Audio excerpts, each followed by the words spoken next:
Located on the eastern flank of Aya Itam, also known as Crane Hill, in the mountains west of Georgetown on Penang Island, lies Kek Lok Su, the temple of supreme bliss.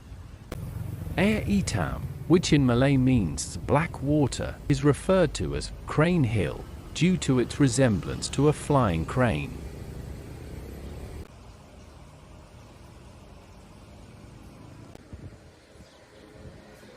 We enter the temple at the lowest level through an open pavilion with pillars that support a traditional Chinese-style roof. The corners and eaves of this roof are curved upwards, which is a distinctive feature of Chinese architecture symbolizing auspiciousness and protection. The curved lines are believed to ward off evil spirits, while the upward-sloping corners also symbolize growth and prosperity. Before heading up to the main section of the temple on the hill, we first visit the temple's landscape garden, which is integrated into the natural setting along a stream. The garden features marble pavilions, bridges, and large natural boulders.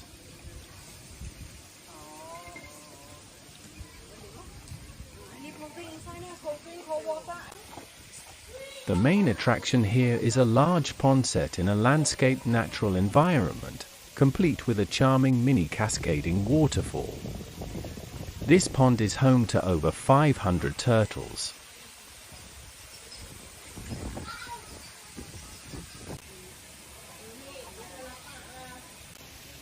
In Chinese culture, turtles hold significant symbolism and beliefs.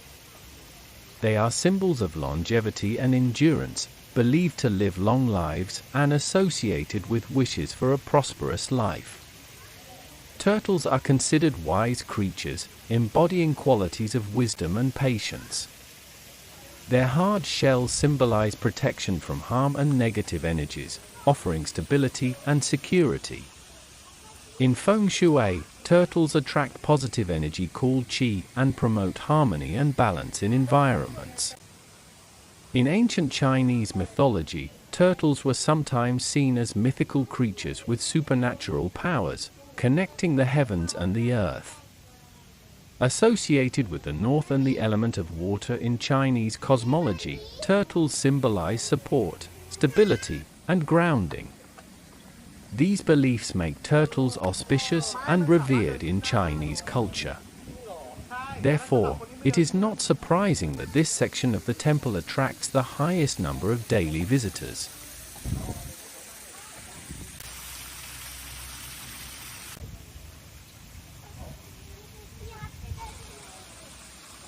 The turtle is also the second avatar of Vishnu, who supported the churning stick during the churning of the ocean of milk, preventing it from sinking into the soft soil. It thus became a symbol of stability. On an elevated platform overlooking the pond stands a large stone statue of a turtle, seemingly guarding over the turtles below. The pond at Kek Lok Su is home to various species of freshwater turtles. These reportedly include the Malayan box turtle, recognized for its domed shell, and the red-eared terrapin, known for its distinctive red patch behind the eye. Another species kept here is the Asian leaf turtle, named for its serrated shell edges resembling a leaf, and the Asian softshell turtle, known for its soft, leathery shell. In the departure hall of the cable car that transports visitors to the upper levels of the temple complex, there is a Mahayana-style Buddha statue seated in the lotus pose, gracefully holding a chintamani, or wishing gem. Although visitors can drive up the hill by car or motorbike, or climb stairs on foot, the cable car journey offers a convenient way for tourists to access the temple and provides interesting views of the surrounding landscape. We arrived at the end of the first section of the cable car, stepping onto an elevated plateau that offered an aerial view of the turtle pond and an open pavilion with a Chinese-style roof.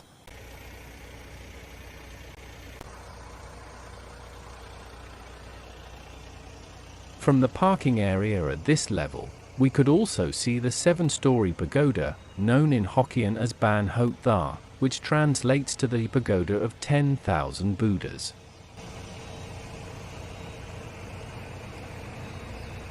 From here, for the second leg of the journey, there is a brief transfer to the next cable car station via an electric cart.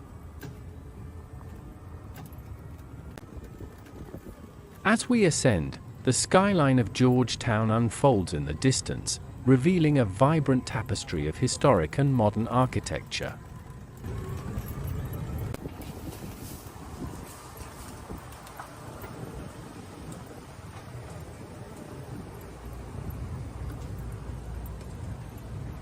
We disembark at mid-level and are led into a large hall with souvenir shops, offering an array of Buddhist statues and memorabilia, local crafts, and trinkets. The space serves as a transition point, guiding us towards the next cable car station. The round edges of these replica Chinese coins, used in ancient China, represent heaven, while the square hole in the center represents earth. The hole allowed the coins to be strung together, creating a higher value and facilitating easy transportation. There are also several calabashes on offer. The shape of the calabash resembles the number 8, which is considered the most auspicious number in China due to its association with wealth. Historically, physicians carried medicine inside calabashes, making them legendary tools associated with healing.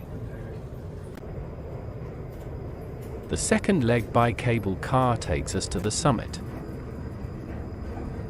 In the cable car arrival hall, we find some large Chinese vases displayed alongside another souvenir shop. Since 2024 is the year of the dragon, there are plenty of objects depicting Chinese dragons among the souvenirs on offer, as well as various religious statuettes, such as the 3-star gods, Fu Lu Shou, whose names represent happiness, wealth, and longevity, respectively. From the large balcony at the summit, we now enjoy a bird's-eye view of the city below, with the 248.9-meter Comtar Tower prominently standing out as Georgetown's tallest building. The tops of the spindles on the balustrade are adorned with calabash decorations, acknowledging the Chinese belief in this gourd's protective qualities. The eye-catcher at the summit is definitely the 30.2-meter-high bronze statue of Guan Yin, the goddess of mercy. This impressive statue is covered by an octagonal roof supported by 16 pillars, making it a focal point for visitors and devotees alike. Flanking the pavilion are 2 bronze statues of the muscular and fierce-looking guardians Ha Jiang and Heng Jiang, while the outer edges of the stairs are flanked by elephants. In the middle, flanking the staircase, are granite statues of 2 Qilin, creatures with scaled bodies, long manes on their backs, bushy tails, legs with hooves, and heads resembling a combination of a dragon and a lion. Ha Jiang and Heng Jiang, the Buddhist Taoist guardians, whose names translate as a yawning general and snorting general, are traditionally paired opposite each other.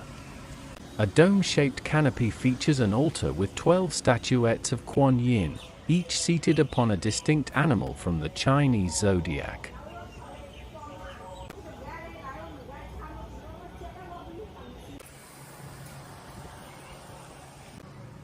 Bas reliefs on the base of the octagonal pavilion over the statue of Guan Yin depict scenes from the life stories of Guan Yin. These scenes typically include various legends and episodes from this compassionate bodhisattva's life. These stories highlight Guan Yin's acts of compassion, mercy, and aid to those in need, illustrating the bodhisattva's role as a divine being dedicated to alleviating suffering and promoting spiritual well-being. Adjacent to the octagonal pavilion is another shrine dedicated to Guan Yin. In the front it has a roofed structure with a ceiling adorned with elaborate interlocking wooden brackets.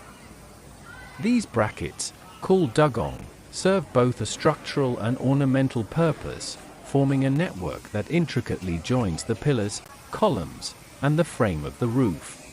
As the interior is quite crowded, we opt to explore the garden outside first. Here, we discover a serene fish pond graced by a Chinese-style pavilion poised over its waters. From behind the trees, we can catch glimpses from a distance of the giant Guan Yin statue housed in the octagonal pavilion.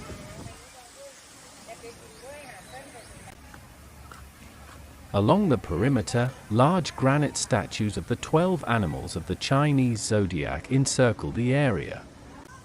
In chronological order, they are the rat, ox, tiger, rabbit, dragon, snake, horse, goat, monkey, rooster, dog, and pig.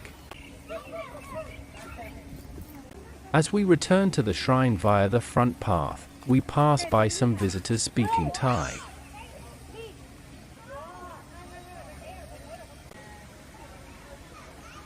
Inside the shrine dedicated to Guan Yin, there is a statue of 1,000 hands Guan Yin, portrayed with multiple arms and hands arranged in a circle around her body.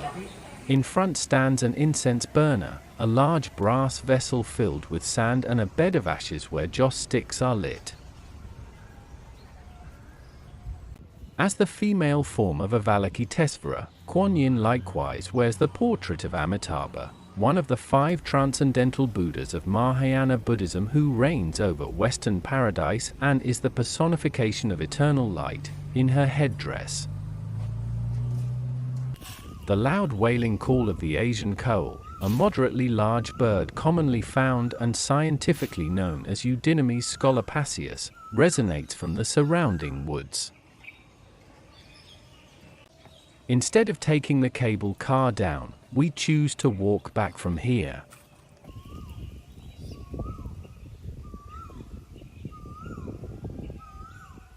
The plaintive call of the Asian coal continues as we spot a distinctly different bird, the chestnut-headed bee-eater. This small, colorful bird is known for its predominantly green plumage, chestnut-colored head, and yellow throat. It inhabits open woodlands, often near water, where it catches insects in flight, particularly bees and wasps.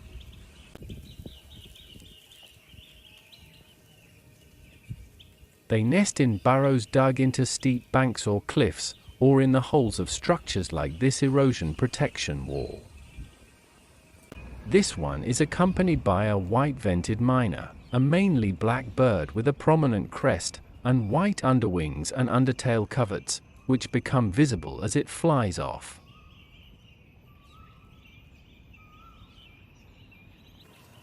Chestnut-headed bee-eaters are celebrated for their adept aerial hunting skills.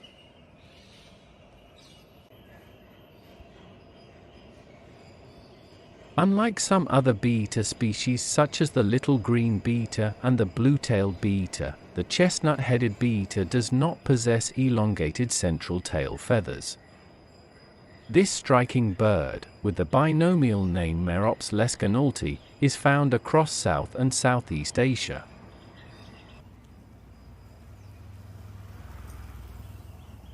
As we descend further down the hill, we spot more and more individuals. A buzzing sound suggests there might be a bee's nest nearby, which would explain the presence of more than just a single bee-eater.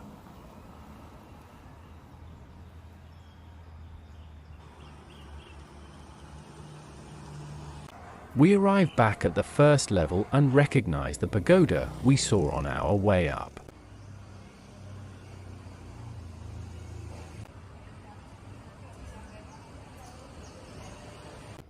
This impressive structure, commissioned by Thai King Rama VI, houses 10,000 alabaster and bronze Buddha statues, including one donated by King Rama IX. Adjacent to this area, there is a hall housing an altar adorned with ancestral tablets for the deceased. In front of this altar stands a statue of Ti Zhang, the Chinese bodhisattva dedicated to aiding hell beings. This entrance gate features imperial roof decorations, a row of small glazed ceramic animal figures above the eaves, near the upward curved corners. It also features interlocking dugong brackets that joins the pillars to the frame of the roof. At its base, there are drum-shaped bearing stones, an architectural feature placed in pairs at the entrances of traditional Chinese Taoist temples. We now find ourselves outside the temple domain and follow the road downward. A little further on, there is another gate, and we re-enter the temple domain. It seems we have ended up in a less visited back section of the complex, but we are forced to continue as we can't see another path going down from here. We move cautiously, hoping that this way will reconnect with the main path towards our parking spot. Finally, we are back at street level and have ended up at the westernmost edge of the compound by the stream, surrounded by rocks and boulders. This natural setting transitions into the landscaped garden area where we started. The familiar sight of the garden brings a sense of relief as we make our way back towards our car.